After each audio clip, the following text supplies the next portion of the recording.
All right, guys, finishing up the notes for Chapter 7, and this time around we're going to start off with looking at some actual tips and tricks, some suggestions for live on-air production.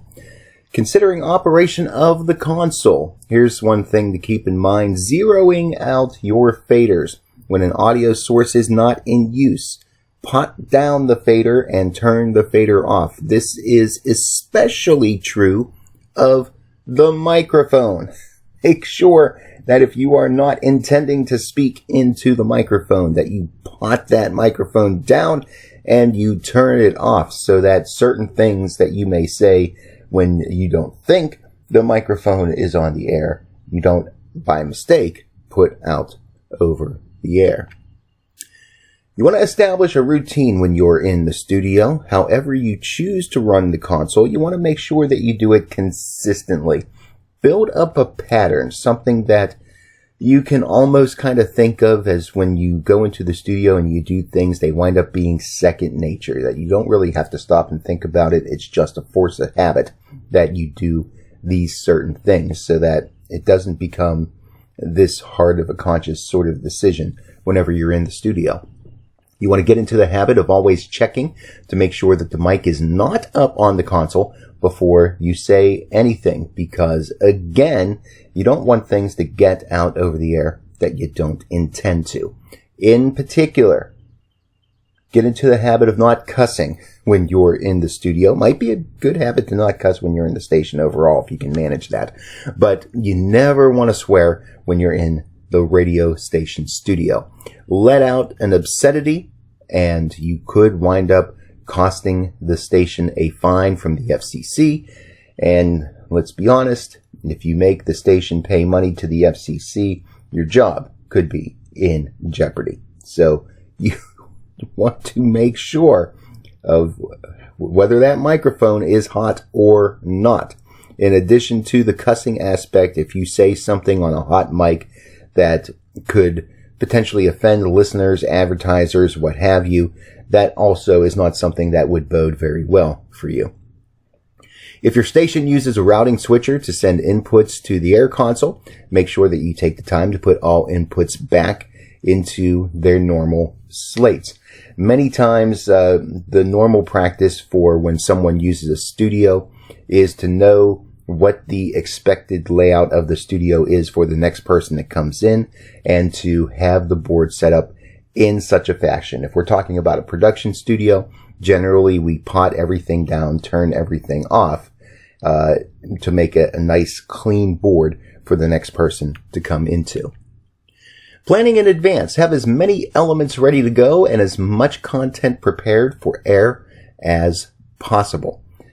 So especially if you're using different elements like CDs and records, and maybe you're in an old studio where they're not relying as strongly on computers, so you might have cart machines or mini discs that have advertisements on them and that sort of thing. If you have live scripts that you're supposed to read from, you should have those ready to go as well. One thing to watch out for, something called a false ending. A false ending on a song is a music that sounds as though it's going to wrap up, but it really doesn't. So you want to be checking the time elapsed feature on a program computer, or even if you're working from a CD player, there's ways that you might be able to change the readout on the CD player to show time elapsed or time left over, to make sure that you're in a spot where you have a good sense of when the audio is going to finish up. And this can help you avoid stepping over a false ending. Stations that label out cue information will provide helpful information by stating what the last few seconds of audio will sound like. And many times that will usually show up as a line that says out cue, or simply just the letter Q to mean out cue, and then a brief description of what the last couple of seconds of audio is, whether it's the last few words of a sentence, or if it's just music out or sound effects out or something like that. Listening to the air monitor. You want to keep the air monitor playing at a good volume that you can hear it to the point that you know what's going out over the air. Monitor the station's broadcast through the off-air or air monitor source. Now, keep in mind that this is not always the same as the program out. And here's the distinction. You might have the ability, besides just listening to the program out, which is the content that we are sending out to the transmitter, but you might also be able to listen to the actual air feed, which tells us what is truly actually being put out over the radio. Now, ideally, that should be the same content as the program out. But a couple of things, the biggest of which is that, even if we're doing everything that we're supposed to do in the studio to produce great quality radio, if something's happening at the transmitter site where it is not actually broadcasting, then all of our work is for naught. So even at the very least on a periodic basis, you want to try to get your hands on an actual radio, or you might have built into the console the ability to hear the actual air signal and monitor that in the studio as opposed to just what you are actually putting out there. So there is a distinction there. And if you have that ability, you want to know how to make use of that ability. Keep your headset volume high enough to hear problems when you are announcing. And you never want to go on mic without wearing a headset. That is because you want to be able to hear all the audio that you are putting out over the air. You could think that it is just you and your voiceover going out, but perhaps you forgot to pot down a CD, or somehow some other audio is leaking through. Maybe you neglected to turn your microphone on and you have dead air. You wouldn't necessarily know those things if you're not wearing your headset. Now, the VU meter should have for us a pretty good indication of the fact that there is audio going out, and we do want to watch that VU meter, but the VU meter is not going to tell us exactly what is going out over the air. And since we don't have the monitors to guide us if we are on mic and on air, the only thing we have to tell us that is the headset. So you want to make sure you're wearing your headphones when you have your mic on and you are doing live content in the studio. Otherwise, it's like driving a car while blindfolded. You don't really know exactly what's going on. Clearing equipment. You want to make sure to put things away when they are done. It readies equipment for the next thing that it will be used for, and it avoids playing the same audio again in too short of a time. So if you are, for example, working with a couple of CD players, first CD, the song is ending, you're queuing up the second CD, and you've got that out and going on the air. Once you are clear and that second CD is doing its job, immediately take the CD out of the first player and get it queued up for another element to have it ready to go. Speaking of which, you want to plan for contingencies. If your program stops for whatever reason, you will need a standby audio source. One way to mitigate this problem when it occurs is to keep emergency material on standby. Have another CD ready to go. Have something on the computer that you could fire off and get out over the air. Have some live copy that you can hop onto microphone and fill that dead air time with. A public service announcement, events that are coming up, that sort of thing. The worst feeling is to get caught without having a ready program element, and you're in this stammering sort of sense of, oh no, what do I do? Or even worse yet, just not doing anything and having dead air continue over the carrier. So we want to avoid that as much as we can. Have as many elements ready to go. Have backup items ready to go in case you need them. If you're working with satellites and network services, first off, just a couple of things to kind of keep in mind concerning the satellite feed itself. When we talk about how satellite works, This is, for those of you science geeks out there. Satellites are positioned about 22,000 miles up in space, the ones that serve us for audio content anyway. These are called geostationary satellites. They are parked over the equator in an orbit that is exactly synchronized with the Earth's rotation, so that the satellite always maintains the same relative position to the ground. We call that geosynchronous orbit. So if the satellite that you are working with was launched and put over top of Omaha, Nebraska, for example, then the goal is that if we place that satellite 22,000 miles above the Earth, then that satellite will always be over Omaha, Nebraska, because science and the way things work.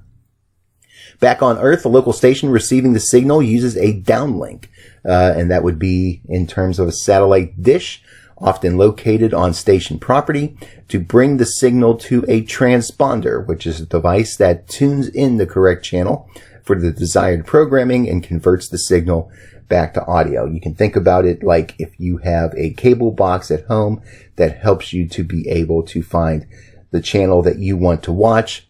Similar sort of thing. The transponder works that way to tune in the correct frequency for the content that we are looking for from satellite.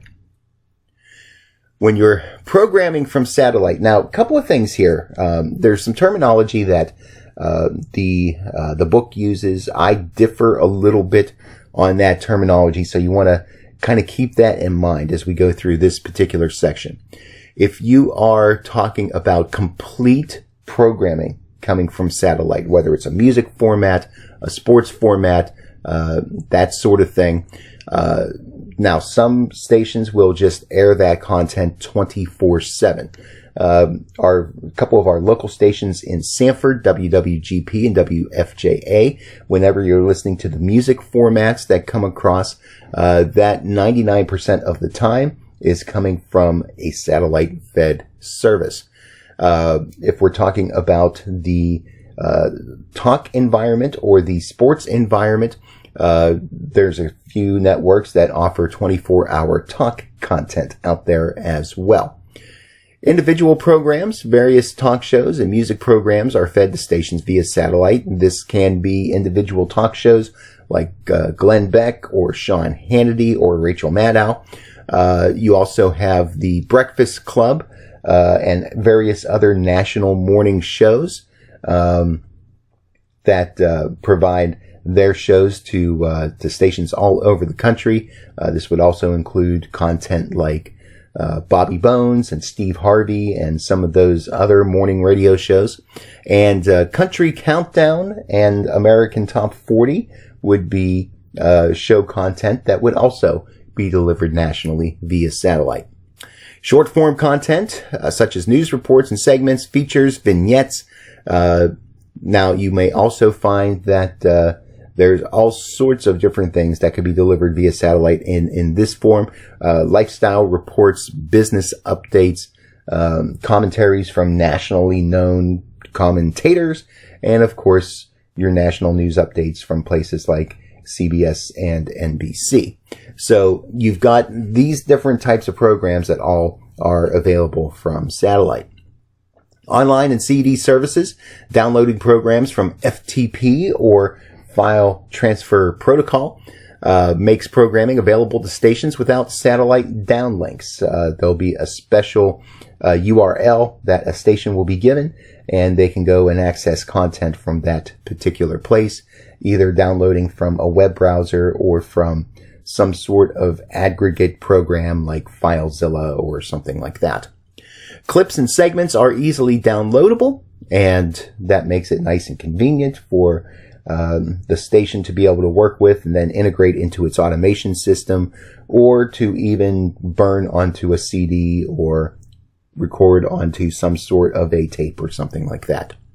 There's usually an annual fee charged for the programming, or that programming might have commercial content embedded into the program. And that's how a lot of radio tends to be done in the syndication sort of way, and program distribution for several stations. We call that barter. So Within an hour, there may be so many minutes of commercial inventory that the syndicator, the program provider, maintains in order to generate revenue for its service, while the radio station locally will maintain a couple of minutes for local advertising. A cue sheet is enclosed with the program so that the board operator can integrate the playback of the programming. Cue sheet is basically going to be a rundown of the different segments, how long those segments are, may include some brief information about what's in each segment, and it's almost always going to have some sort of out cue information. What's the last few seconds of audio that's going to be within that particular segment, and also tell the length of those segments as well. How to use service material? Well, for live broadcast, you simply open a console fader at the exact time a program is due to start, and then the programming comes down. In a satellite environment, you will find the best example of this would be top of the hour newscasts. Hit right at 12 o'clock or 1 o'clock or 5 o'clock or whatever the time is, and you bring up that satellite and the programming should be there. Delayed broadcasts would be content that is downloaded or recorded for playback at a later time. It might be sent down the satellite at a particular time that is meant for you to record into a computer or some other device so that you can play it back live on the air later on. Local insertion. The on-air producer receives the complete program by satellite and then must insert local programming. Such programming includes local commercials, news, weather, locally oriented public service programming, and satellite services will provide local affiliates with clear guidelines for the exact times allocated for local access. The cue sheet, again, is generally how they would do that. Another method that is used is to show a clock-like representation of the programming content is there. It's called a hot clock, sometimes also called a program clock. Basically, it shows when satellite content airs and when local content can air. This is popular, especially for long-form programming that is sent via satellite on a daily or a weekly basis. So your nationally known talk shows, some of the weekly music feature shows will show a graphical representation of when programming content comes down, the times at which national commercials will play, local commercials will play, and gives that representation of what the hour is going to look like in graphical form. So that's going to do it. That is the notes for Chapter 7. And at this point, you know what to do. Get those notes done, get the study questions done, get them turned in, fill out the survey before we discuss the chapter, and, bring your thoughts on, what we do when we're actually in the on-air studio. It's more than just, creating compelling content and picking the right songs, but we have a lot of things that are going on behind the scenes. And it's something that could be daunting at first, but as, you do the shift on a regular basis and get to know your studio and some of the things that your station is doing, they do become things that become habitual for you, second nature, and you get used to the idea of paying attention to several things at the same time when you are in the on-air studio. So don't let it freak you out. Embrace it and learn how to be multifunctional in a world in which we are responsible for many things at the same time. Talk to you in class.